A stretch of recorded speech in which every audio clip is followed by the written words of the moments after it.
So தொடர்ந்து DMK வந்து பெண்களை வந்து இழிவாக பேசிகிட்டே தான் இருக்காங்க. இது வந்து ஜெயலலிதா அம்மையாருடைய காலத்தில் இருந்து அவங்களுக்கு சட்டப்பேரவையில் இழைக்கப்பட்ட அநீதியை பற்றியும் அப்போ இருந்தும் இந்த டிஎம்கே வந்து எந்த ஒரு விஷயத்தையுமே மாற்றலை, அப்படியே தான் இருக்காங்க. பெண்களை இழிவாக பேசுறது.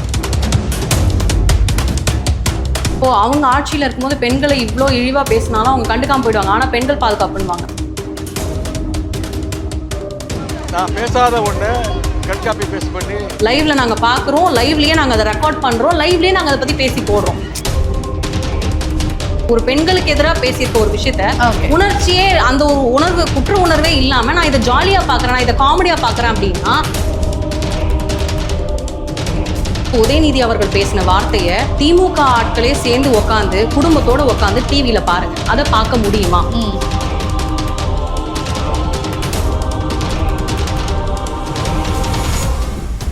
வணக்கம், நான் உங்கள் விஜய் பிரியா. ஸோ இந்த நிகழ்ச்சியில் நம்ம கூட யார் இணைஞ்சிருக்காங்க அப்படின்னு பார்த்தீங்கன்னா, தொடர்ந்து சோஷியல் மீடியாவில் தாவேக்காக்கு ஆதரவு கொடுக்கக்கூடியவங்க தான் பிரியா அவர்கள். ஸோ அவர்கள் தான் நம்ம கூட இருக்காங்க. அவங்ககிட்ட நிறைய விஷயங்கள் நம்ம கேட்டு தெரிஞ்சுக்கலாம். வணக்கம் மேம். வணக்கம். எப்படி இருக்கீங்க? நல்லா இருக்கேன். இப்போது மிகப்பெரிய பேசுபொருளாக போயிட்டுருக்கிறது எதிர்க்கட்சி தலைவராக இருக்கக்கூடிய உதயநிதி ஸ்டாலின் அவர்களுடைய கைது தான். இது தாவேக்கா எப்படி பார்க்குது? இதுக்கு நிறைய பேர் கண்டனம் தெரிவிச்சிட்ருக்கிறாங்க. இது சரின்னு நினைக்கிறீங்களா இல்லை தவறுன்னு நினைக்கிறீங்க? இல்லை, இது சரிதான். இப்போ இந்த கைது அவசியம்தான். ஏன்னா அவங்களுக்கு அதாவது உதயநிதி ஸ்டாலின் அவர்களுக்கு கீழே இருக்கிற எல்லாருமே இந்த மாதிரி பேசிட்டு இருக்கிறது நிறைய நடந்துட்டு தான் இருந்தது தொடர்ந்து. அதாவது அதுக்கான எனக்கு சரியாக புரியல. இது ஏன் இப்படி பண்ணிகிட்ருக்காங்க, இது நிர்வாகம் கண்டிக்காதா, அந்த அளவுக்குலாம் நான் யோசிச்சுட்டு இருந்தேன். ஆனால் நேற்று இவரோட ஸ்பீச் பார்த்ததுக்கு அப்புறம் தான் தெரியுது, தலைவர் எந்த வழியில் போகிறாரோ அதே வழியில் தான் தொண்டர்கள் வருவாங்கன்னு சொல்லுவாங்க இல்லையா? அதனால தான் இவங்களுக்குலாம் ஆதரவு தெரிவிச்சிருந்தாரோ அப்படிங்கிற மாதிரி எனக்கு தோணுச்சு. பட் இதை ஸ்டாப் பண்ணணும் அப்படின்னா இதுதான் ஒரே முடிவு. ஓகே. கோர்ட் ஏற்கனவே சொல்லியிருக்கு, இந்த மாதிரி ஒரு விஷயம் நடக்குது அப்படின்னா கைது தீர்வாகாது, உடனே கைது பண்ணாதீங்க, அவங்க விசாரணைக்கு ஒத்துழைக்கலை அப்படின்னா மட்டும்தான் நீங்கள் கைது அப்படிங்கிற ஒரு விஷயத்தை கையாளணும் அப்படிங்கிறது கோர்ட்டு சொல்லியிருக்கு. பட் இதை தாண்டி அவர் எந்த ஒரு விஷயத்துக்கும் போலீஸோடைய விசாரணைக்கு ஒத்துழைக்கலை அப்படின்னா கைது சாதாரணமான ஒரு விஷயமா நம்ம எடுத்துக்கலாம். ஓகே, ஒத்துழைக்கலை அப்படின்னு. பட் அதற்கு முன்னாடியே கைதுங்கிறது நிறைய முக்கிய தலைவர்கள் இதற்கு கண்டனமும் தெரிவிச்சிருக்கிறாங்க. அவங்க கண்டனம் தெரிவிச்சிருக்காங்க அப்படிங்கிறதுக்காக இது ஏன் நீங்க இப்படி பார்க்கல அப்படின்னு தாவேக்கா அரசு கேட்கறது என்னை பொறுத்த வரைக்கும் தப்பு தான். இப்போ பெண்களை தப்பாக இப்போ அவங்க ஆட்சியில் இருக்கும்போது பெண்களை இவ்வளோ இழிவாக பேசினாலும் அவங்க கண்டுக்காமல் போயிடுவாங்க. ஆனால் பெண்கள் பாதுகாப்புன்னுவாங்க. நம்ம முதலமைச்சர் முன்னுரிமை கொடுத்தது பெண்களுக்கு முன்னுரிமை கொடுக்கறதே எதுக்கு சிங்க பெண்கள் அப்படிங்கிற ஒரு திட்டத்தை எடுத்துகிட்டு வந்தார். பெண்களுடைய குறையை இமீடியட்டாக தீர்க்கணுன்றதுக்காக தான். இப்போ இன்னைக்கு மகளிர் அணி போய் கம்ப்ளைண்ட் கொடுத்ததும் அதுக்கான ஆக்ஷன் எடுக்கிறாங்கன்னா அதை ஏன் எடுக்கக்கூடாது? அப்படின்னா நீங்க அவருக்கு சொல்லி கொடுத்துருக்கணும். அரசியல சொல்லி கொடுக்குற மாதிரி இதையும் சொல்லி கொடுத்துருக்கணும். அப்படி சொல்லி கொடுக்கலன்னா இந்த மாதிரி விளைவுகளை நீங்க சந்திச்சுதான் ஆகும். இப்போ அவர்களுடைய தொண்டர்கள், திமுகவினருடைய தொண்டர்களும் இதற்கு நிறைய பேர் எதிர்ப்பு தெரிவிச்சிருக்காங்க. முக்கியமா ஏன் இதை நீங்க முதலமைச்சர் விஜய் அவர்கள் பேசும்போது எதிர்க்கலை, ஏன் அவர் பேசும்போது நீங்கள் கேட்கல அப்படிங்கிற மாதிரியான குற்றச்சாட்டை வைக்கிறாங்க. ஏன்னா கரூர் இன்சிடெண்ட்டில் டேஷ் அப்படிங்கிற ஒரு வார்த்தையெல்லாம் மென்ஷன் பண்ணியிருந்தாரு. அப்போ ஏன் நீங்கள் இதெல்லாம் பேச மாட்டீங்க அப்படிங்கிற விஷயமும் சொல்கிறாங்கல்ல. அவர் அந்த இடத்துல டேஷ் அப்படின்னு சொன்னது, அதாவது நேற்று இவர் பேசினார் இல்லையா, அந்த டேஷ் போடாமல் இவர் பேசியிருக்காரு. அது ஒன்று. ரெண்டாவது, அந்த டேஷ்ன்ற இடத்துல நீங்கள் என்ன ஃபில்அப் பண்ணுவீங்க? பொதுமக்கள் எதிர்க்க அவதூறா பேசக்கூடாது, அந்த மாதிரி வார்த்தைகளை வரக்கூடாதுன்றதுக்காக மேபி நம்ம சிஎம் அவர்கள் டேஷ்ன்னு சொல்லி பேசியிருக்கலாம். ஆனால் இந்த ஒரு வார்த்தை பெண்களை இழிவுபடுத்துகிற ஒரு வார்த்தை. அதை நீங்கள் அதுவும் நீங்கள் விவசாயிகளுக்காக அங்கே போராடுறதுக்காக போயிருக்கும் போது அந்த இடத்துல அந்த வார்த்தை தேவையா? அந்த விமர்சனம் தேவையா? நீங்கள் சிஎம் விமர்சனம் வைங்க, அதை வேண்டான்னு சொல்லலை. அது பொலிட்டிக்கலி நீங்கள் வைக்கணும். ஒருத்தர் சைட்லேருந்து ஒரு தொண்டர் கத்துறாருன்னா அதுக்கு அப்படி சொல்லணும். அது ஒரு நல்ல தலைவர் கழகு. அதை பார்த்து அப்படி சிரிச்சுட்டு கண்டினியூ பண்ணி நான் இதை தான் சொன்னேன், இந்த விஷயத்தை தான் பேசினேன் அப்படின்னும் போது அது எப்படி பார்க்கப்படுது அப்படின்னா, அவர் அந்த தொண்டரை நீங்கள் உற்சாகப்படுத்துகிற மாதிரி இருக்குது. அவர் அந்த வார்த்தையை சொன்னதும் நான் இந்த விஷயத்தை தான்ப்பா சொன்னேன் அப்படின்னு, காவேரி பிரச்சனை தான்ப்பா சொன்னேன் அப்படிங்கிற மாதிரி அப்படி கேஷுவலாக கடந்து போகிற மாதிரி அங்கே எல்லாரும் அதுக்கு கைத்தட்டி சிரிக்கிறாங்கன்னா அப்போ எந்த அளவுக்கு ஒரு கூட்டமாக அது இருந்திருக்கும்? அது உண்மையாகவே விவசாயிகளுக்காக நடத்தப்பட்ட கூட்டமா இல்லை இவங்களால கூட்டப்பட்ட கூட்டமான்றது நம்மளுக்கு தெரியாது. ஓகே. ஸோ பொதுவாகவே இவங்களுக்காக கூட்டப்பட்ட கூட்டத்தை தான் இவங்க பொதுக்கூட்டம்னு சொல்லுவாங்க. பொதுவாக வந்தாங்கப்பா, நாங்கள் கூட்டாமலே எல்லா விவசாயிகளும் வந்துட்டாங்க அப்படின்வாங்க. ஆனால் இவங்க கூட்டப்படுற கூட்டம் தான் அது. அதனால அங்கே அந்த அவ்வளோ ஒரு உற்சாகத்தோடு அவங்க இருந்தாங்க அப்படிங்கிறத நான் வந்து இங்கே பதிவு பண்ணிக்கிறேன். ஓகே. ஸோ இன்னைக்கு காலையில் உதயநிதி அவர்களை வந்து கைது பண்ணும் போது அவர் ஒரு விஷயம் சொல்லியிருந்தாரு, நான் பேசவே இல்லை, நான் பேசாததை வந்து இவங்க கட் காப்பி பேஸ்ட் பண்ணிட்டு என் மேல அவதூறு பரப்புறாங்க அப்படிங்கிற மாதிரியான ஒரு விஷயத்த வந்து சொல்லியிருக்கிறாரு. ஏங்க அவர் வந்து ஒரு எதிர்கட்சி தலைவர் இந்த மாதிரி சில்லி ஆன்சர் சொல்றது வந்து என்னை பொறுத்த வரைக்கும் தவறுன்னு நான் சொல்வேன். பண்ண தவறுனா ஆமா நான் பேசினேன்னு ஒத்துக்கிட்டு போறது தான் ஒரு அரசியல் நாகரிகம். அப்போ என்ன நீங்க பொலிட்டிக்கல்ல இருக்கீங்க, என்ன பொலிட்டிக்கல் ஃபீல்ட்ல இருந்து என்ன பேசி என்ன பிரயோஜனம்? இப்ப பேசுறீங்க இந்த வார்த்தையை, இப்ப என்ன சொல்றீங்க, எடிட் பண்ணி போட்டாங்கன்றீங்க. எப்படி லைவ்ல எப்படிங்க எடிட் பண்ணி போட முடியும்? எல்லா நியூஸ் சேனல்ஸ்லயும் நீங்க பேசிட்டு இருக்கிறது லைவ்ல போயிட்டு இருக்கு. விவசாயிகளுக்கு வந்து போராட்டத்துக்காக நின்று நீங்க பேசிட்டு இருக்கிறது, நீங்க எதிர்கட்சி தலைவர்ன்றதுனால எல்லா நியூஸ் சேனல்ஸ்லயும் லைவ் அடிக்கிறாங்க, லைவ்ல போயிட்டு இருக்கு. அதை எப்படி எடிட் பண்ணி போட முடியும்? ஓகே. இப்போ எங்களுக்கு ஒரு செய்தி தொகுப்பா வருது, ஒரு ஸ்டோரியா வருது, இந்த மாதிரி வந்து எதிர்கட்சி தலைவர் உதயநிதி ஸ்டாலின் அவர்கள் இப்படி பேசியிருக்காரு அப்படின்னு ஒரு ஸ்டோரியா வருதுன்னா கூட பாரு இவங்க கட் பண்ணி போட்டுக்கிறாங்க அப்படின்னு நம்ம சொல்லலாம். ஆனா லைவ்ல நாங்க பாக்குறோமே, லைவ்ல நாங்க பாக்குறோம், லைவ்லயே நாங்க அதை ரெக்கார்ட் பண்றோம், லைவ்லயே நாங்க அதை பத்தி பேசி போடுறோம்.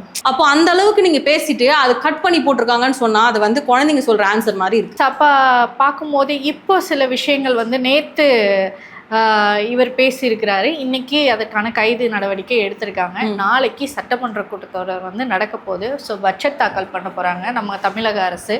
சரி, எதிர்கட்சி தலைவராக உதயநிதி அவர்கள் கண்டிப்பாக இருக்கணும். ஸோ என்னென்ன விஷயங்கள் வேணும், என்னென்ன விஷயங்கள் தேவையில்லைங்கிறதையும் எதிர்கட்சியில் இருந்து குரல் கொடுப்பாங்க.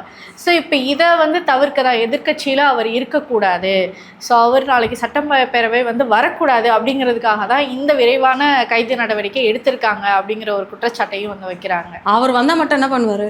முதலமைச்சர் பேசும்போது மரியாதை எல்லாமே எழுந்து போயிடுவாரு, அதை தான் பண்ணுவாரு. அதுக்கு அவர் வராமலே இருக்கலாமே. இன்னொன்னு என்ன அப்படின்னா, அவர் வந்து இந்த ஒரு கைதை வந்து அவர் ஜாலியாக என்ஜாய் பண்ணுறாரு. எனக்கு ஒரே காமெடியாக பார்க்குறேன் அப்படின்னா, அப்போ இந்த கைதை வந்து நீங்கள் வந்து அதாவது உள்ள அர்த்தத்தோடு எடுத்து ஒரு இது நம்ம வந்து பொறுப்பாக பேசியிருக்கணுன்ற அந்த ஒரு உணர்ச்சி இல்லாமல் நீங்கள் இதை இப்போ ஒரு பெண்களுக்கு எதிராக பேசியிருக்க ஒரு விஷயத்த உணர்ச்சியே அந்த ஒரு குற்ற உணர்வே இல்லாமல் நான் இதை ஜாலியாக பார்க்குறேன், நான் இதை காமெடியாக பார்க்குறேன் அப்படின்னா, அப்போ நீங்கள் என்ன மாதிரி ஒரு எதிர்கட்சி தலைவர், இந்த மாதிரி எதிர்கட்சி தலைவர் வந்து நாளைக்கு பட்ஜெட் தாக்கல் பண்ண வந்தா என்ன, வரலனா என்ன? என்னோட கேள்வியே அதுதான். அவரே ஜாலியாக பார்க்குறாரு. இப்போ வெளியில் கூட போராட்டம் பண்ணிட்டு இருக்காங்க, அவங்க கட்சி சார்பாக அங்கங்கே போராட்டம் பண்ணுறாங்க. அவங்களுடைய தலைவரை அவங்க எதிர்த்து அவங்க வந்து எங்கள் தலைவர் இப்படி பண்ணிட்டீங்களா அப்படின்னு சொல்லி அவங்க உண்மையாக போராடிட்டு இருக்காங்க, அவங்க கட்சியில் இருக்கவங்களாம். ஆனால் அவங்கள நான் குறை சொல்ல, நீங்கள் ஏன்ப்பா போராடுறீங்க? அவரே ஜாலியாக தான் இருக்காரு. நான் காமெடியாக பார்க்குறேன்ட்டாரு. அவரே இந்த கேஸை காமெடியாக பார்க்குறாரு. நீங்களாம் ஏன் இவ்வளோ சீரியஸாக ரோடை மறிச்சு ஏன் இதெல்லாம் பண்ணுறீங்க? ஜாலியாக கிளம்பி வீட்டுக்கு போங்க. இப்போ அவங்களும் ஆட்சி நடத்திட்டு இருந்தாங்க. உங்கள் அப்பாவை பார்த்து முட்டாள்னு சொல்கிறதுக்கும், முட்டாள் முதலமைச்சர்னு இங்கேருந்து வந்து பேசினதா, நம்மளுடைய அமைச்சர் ஒருத்தர் பேசினதா வந்து குற்றச்சாட்டு எடுத்து வச்சிருக்காங்க. நீங்கள் கூட தான் இப்படி சொன்னீங்கன்னு. அதாவது முட்டாள்ன்ற வார்த்தைக்கும் முதுகெலும்பு உடைப்பேன் அப்படின்ற வார்த்தைக்கும் டிஃப்ரென்ஸ் இருக்கு. இது வந்து கம்ப்ளைண்ட், இது வந்து மிரட்டல். இது ஒரு மிரட்டுற துணியில பேசுறது. ஸோ இந்த மாதிரி நீங்க தொடர்ந்து பேசிட்டே இருப்பீங்க. இன்னொருத்தர் இருக்காரு, அனிதா ராதாகிருஷ்ணன் சொல்லிட்டு ஒருத்தர் இருக்காரு. அவர் வந்து சத்தியம் பண்ணி சொல்றேன் 6 மாசத்துல இந்த ஆட்சி இருக்காது. எப்படி சார் நீங்க இவ்வளவு கேரண்டியா சொல்றீங்க? எப்படி ஸ்டாலின் அவர்களும் சொல்லியிருந்தாரு 6 மாசத்துல ஆட்சி கலைஞ்சிரும். அது உள்ளுக்குள்ள அவங்கள நான் என்ன சொல்றேன், நீங்க கலைங்க சார், நீங்க கலைங்க. அதை எப்படி 108 208 மாத்தணும்னு எங்களுக்கு தெரியும். 108, அதாவது இப்போ 108 தொகுதிகளில் தாவேகா தனிப்பட்ட முறையில் ஜெயிச்சிருக்கு இல்லையா, அதை 200 மாற்றத்துக்கு எங்களுக்கு தெரியும். நீங்கள் தாராளமாக கலைங்க, இன்னும் டபுள் மடங்கு சப்போர்ட் தான் வரும் எங்கள் சிஎம்க்கு நான் சொல்கிறேன். ஓகே. ஏன்னா அந்த அளவுக்கு மாண்புமிகு முதலமைச்சர் திரு ஜோசப் விஜய் அவர்கள் ஒர்க் பண்ணிட்டு இருக்காரு. ஃபீல்டு ஒர்க்கில் நாங்களாம் பார்த்துக்கிட்டு இருக்கோம், என்ன பண்ணுறாங்க, கண் கூட மக்களுக்கு என்ன பண்ணிட்டு இருக்காங்க நாங்கள் பார்த்துக்கிட்டு இருக்கோம். ஓகே. அதாவது இவங்க ஆட்சியில் வந்து ஒரு பொண்ணு ரிக்வஸ்ட் பண்ணி ஒரு பாட்டு நிகழ்ச்சியில் ரிக்வஸ்ட் பண்ணி கேட்டதின் பட்சமாக, அதுவும் டிவி மூலியமா தொலைக்காட்சி மூலியமா கேட்டதுனால அங்கே போய் நீங்கள் அந்த ஊரில் போய் ஒரு பேருந்தை விட்டுட்டு வந்தீங்க, அதை பெருமையாக பேசுனீங்க. ஆனால் எங்களை ரீல்ஸ் ஆட்சின்னு சொல்கிறீங்க இல்லையா, இந்த ரீல்ஸ் ஆட்சி என்னெல்லாம் பண்ணிட்டு இருக்கு தெரியுமா? ஒரு ரீல்ஸ் போடுற ஒரு குழந்தைக்கு விஜய் மாமா எங்களுக்கு பஸ் விடுங்க, விஜய் மாமா எங்களுக்கு ரோடு போட்டு கொடுங்க, விஜய் மாமா எங்களுக்கு வீடு கட்டி கொடுங்க, விஜய் மாமா எங்களுக்கு தண்ணி வசதி இல்லை, கேட்குற இடத்துலலாம் போய் அமைச்சர்களும் எம்எல்ஏவும் போய் செஞ்சுக்கிட்டு இருக்காங்க. அதுக்கான ரீசன், அதாவது அதுக்கான ஒரு ஆரம்ப புள்ளி வந்து இந்த ரீல்ஸ் தான். எங்களை ரீல்ஸ் ஆட்சின்னு சொல்றீங்க, நாங்கள் பெருமையாக ஏற்றுக்கிறோம். நீங்க தாராளமா இந்த 6 மாசத்துல கலைச்சு காட்டுங்க சார், நீங்க கலைச்சு காட்டுங்க. நான் இப்ப சொல்றேன், எங்க அமைச்சர்கள் சொல்ற மாதிரி நானும் சொல்றேன், 200 தொகுதிக்கு மேல நாங்க ஜெயிப்போம் சார். நாங்க ஜெயிப்போம், எங்களுக்கு அந்த கான்ஃபிடென்ட் இருக்கு. ஏன்னா நாங்க மக்களுக்கு நல்லது செஞ்சுக்கிட்டு இருக்கோம், தேடி போய் நல்லது செய்யறோம், யார் கேட்குறாங்களோ நல்லது செய்யறோம். இன்னைக்கு இன்ஸ்டால கூட எனக்கு பேசுறதுக்கு பயமா இருக்குக்கா, எனக்கு பதிலா நீங்க இதை பேசுவீங்களா இந்த பாயிண்ட்னு சொல்றாங்க. அந்த பாயிண்ட்டையும் எடுத்துட்டு வந்து நான் இன்னைக்கு சொல்றேன். இந்த தொலைக்காட்சி பாயிண்ட் வந்து ஒருத்தவங்க சொன்னா எனக்கு ஞாபகப்படுத்தினாங்க. ஓகே. ஸோ அதை சொல்றேன் அப்படின்னா, இப்போ இவ்வளோ தைரியம் வந்து இதை பேசுறோம்னா உண்மையாவே இந்த டிவிக்கு அரசுனால தான் நான் இவ்வளோ தைரியமா பேசுறேன். ஓகே. இதுக்கு முன்னால நான் பாலிடிக்ஸ் பேசினது கிடையாது. ஏன்னா எனக்கு இந்த சுதந்திரத்தையும் இந்த ஒரு அனுபவத்தையும் எனக்கு கொடுத்துருக்கிறது வந்து இந்த தாவேகா அரசு. எங்க முதலமைச்சர் திரு ஜோசப் விஜய் அவர்கள். இன்னைக்கு நான் வந்து இவ்வளோ தூரமா நின்று சிங்கப்பெண் மாதிரி நான் பேசுறேன்னா அதுக்கு காரணம் எங்க முதலமைச்சர் விஜய் அவர்கள். அதை நான் பெருமையா சொல்லுவேன். ஸோ இப்போ தொடர்ந்து முக்கிய இதுக்கு முன்னாடி முன்னாள் அமைச்சர்களும் சரி, இப்போ இருக்கக்கூடிய ஆட்சியில் இருக்கக்கூடிய எம்எல்ஏ அவர்களும் சரி தொடர்ந்து அரெஸ்ட் ஆகிறத நம்ம பார்க்குறோம். ஸோ இப்போ அந்த வகையில் இப்போ எதிர்க்கட்சி தலைவராக உதயநிதி அவர்களையும் அரெஸ்ட் பண்ணியிருக்கிறது. எங்கள் அரசு மேலே ஒரு பயம் இருக்கணும் உங்களுக்கு. நீங்கள் என்ன பேசினாலும் நாங்கள் வந்து பார்த்துட்டே இருப்போம் அப்படின்னு நினைக்காதீங்க. எதிர்க்கட்சி தலைவருடைய பேச்சை வந்து நீங்கள் அமுக்கிறதுக்கு தான் இந்த அரெஸ்ட்டை வந்து பண்ணியிருக்கிறீங்க அப்படிங்கிற மாதிரியான குற்றச்சாட்டுகள் எல்லாம் வைக்கிறாங்க.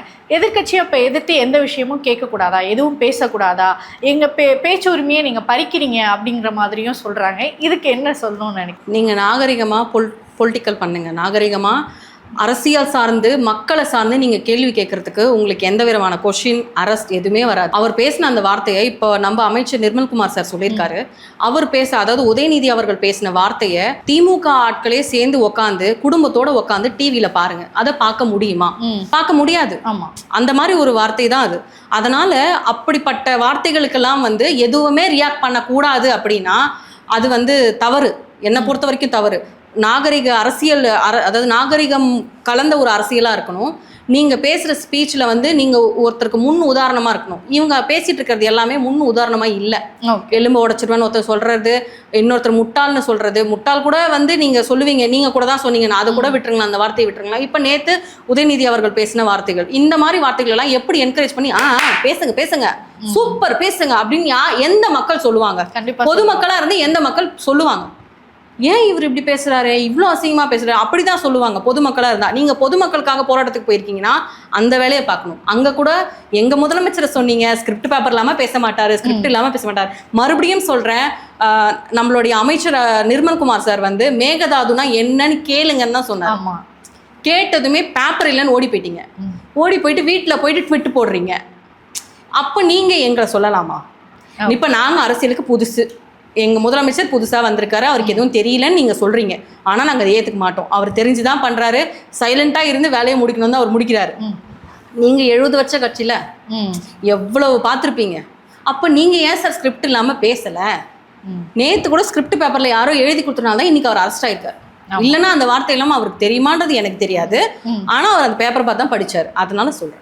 ஸோ த்ரிஷாவை பற்றி பேசினதுனால தான் இந்த மிகப்பெரிய சர்ச்சை வந்து கூடிய சீக்கிரம் தாவேக்கால வந்து த்ரிஷா அவர்கள் சேர்ந்து இடைத்தேர்தலில் வந்து நிற்க போகிறாங்க. ஸோ அதனால தான் த்ரிஷாவை பற்றி பேசணுன்னே இவங்களுக்கு அதிகமான கோபம் வருது.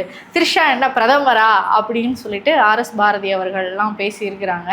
ஸோ என்ன நடக்குது? இப்போ த்ரிஷா அவர்கள் வந்து கூடிய சீக்கிரம் இடைத்தேர்தலில் நிற்க போகிறதாவும் ஒரு வதந்தி போயிட்டுருக்கு. ஸோ த்ரிஷாவை பற்றி பேசினதுனால தான் இந்த கைது அப்படிங்கிற மாதிரியும் ஒரு விஷயம் போயிட்டுருக்கு. ஸோ தாவேக்காவுடைய நிலைப்பாடு என்ன இதில்? இவங்க சுற்றி அந்த ஒரு நடிகை கிட்டேயே தான் இருக்காங்க. அதை தாண்டி பெண் அப்படிங்கிற ஒரு வட்டத்துக்குள்ள இவங்க வரல. ஓகே, அந்த ஒரு நடிகையின் பெயர் த்ரிஷா, அதை சுற்றியே தான் இருக்காங்களே தவிர்த்து இவர் பேசினது பெண்களுடைய ஒரு இதுவை பற்றி தான் அப்படிங்கிறது அவங்களுக்கு புரிய மாட்டேங்குது. அதனால இந்த மாதிரி விமர்சனங்களை அவங்க வைப்பாங்க. இப்போ அரசியல் சார்ந்து நீங்கள் அதை கொண்டு வரலையே, இப்போ இவங்க நிற்பாங்களான்னு கேட்குறீங்க. அதையே நீங்கள் கேட்குறீங்க, எதுக்காக கேட்குறீங்க? இப்போ அப்படி பார்த்தா அவங்களுக்குள்ளேயே வந்து உள்ள ஒரு பெரிய ஹிஸ்டரியே இருக்குல்ல. அதெல்லாம் எடுத்து பேச ஆரம்பிச்சா என்ன ஆகும்? அரசியலே இருக்காதீங்க. அவங்களுடைய ஹிஸ்ட்ரி மட்டும்தான் இருக்குமே தவிர்த்து அதை பொலிட்டிக்கலி நம்ம எதுவுமே பேச முடியாது. ஸோ தொடர்ந்து டிஎம்கே வந்து பெண்களை வந்து இழிவாக பேசிகிட்டே தான் இருக்காங்க. இது வந்து ஜெயலலிதா அம்மையாருடைய காலத்தில் இருந்து அவங்களுக்கு சட்டப்பேரவையில் இழைக்கப்பட்ட அநீதியை பற்றியும் அப்போ இருந்தும் இந்த டிஎம்கே வந்து எந்த ஒரு விஷயத்தையுமே மாற்றலை, அப்படியே தான் இருக்காங்க. பெண்களை இழிவாக பேசுகிறது இவங்களோட பிறப்பிலேயே இருக்குது அப்படிங்கிற மாதிரி குற்றச்சாட்டுகள் டிவிகேல இருந்தும் நிறைய பேர் வைக்கிறாங்க. இதை அவங்க மாற்றிக்கணும் அப்படின்னு நினைக்கிறீங்களா? கண்டிப்பாக மாற்றிக்கணும். இப்போ நீங்கள் வந்து இந்த வாட்டி உங்கள் ஆட்சியை நீங்கள் இழந்துட்டீங்க, அதை வந்து எப்படி சரி செஞ்சு முன்னாடி கொண்டு வரணும் அப்படிங்கிறது முதற்கொண்டு நீங்கள் போகிற மாதிரி தெரியல. இருக்கிற ஆட்சியை கலைச்சி விடணும். அதுக்கு என்னென்னலாம் பண்ணணுமோ அதை பண்ணுறீங்க. அதுக்கு என்னென்ன வார்த்தைகளெல்லாம் யூஸ் பண்ணக்கூடாதோ அந்த வார்த்தைகள்லாம் யூஸ் பண்ணி பேசுனீங்கன்னா இந்த மாதிரி பல கேஸுகள் வரும். ஸோ நீங்கள் கான்சன்ட்ரேஷன் வந்து நம்ம எப்படி தோற்று போனோம், ஏன் தோற்று போனோம், எதுக்காக தோற்று போனோம், மக்களுக்கு இதை செய்யலை, அப்போ மக்களுக்கு நம்ம இன்னும் என்ன செய்யணும், அந்த ஒரு பிளானை நீங்கள் கொண்டு வந்து நீங்கள் அரசியல் ரீதியாக போனீங்கன்னா வாய்ப்பு இருக்கும். ஆனால் இப்போ நான் சொல்கிறேன் அந்த வாய்ப்பு அவங்களுக்கு சுத்தமாக கிடையவே கிடையாது. ஓகே, ஸோ நிறைய விஷயங்கள் பேசணும். இப்போது அப்டேட்டடாக இருக்கக்கூடிய ஒவ்வொரு நியூஸுமே வந்து தாவிகாக்கு ஒவ்வொரு ஸ்டெப்புமே மிக பொறுப்போடு சேர்ந்து எடுத்து வைக்கக்கூடிய ஒரு ஸ்டெப்பாக இருக்குது. அதில் முக்கியமாக இன்ஃப்ளூயன்சராக இருக்கக்கூடிய நீங்கள் தாவிகாவுடைய ஒரு பில்லராக இருக்கிறீங்க. ஸோ ரொம்ப தெளிவான எங்களுடைய விளக்கங்களுக்கு மிக்க நன்றி.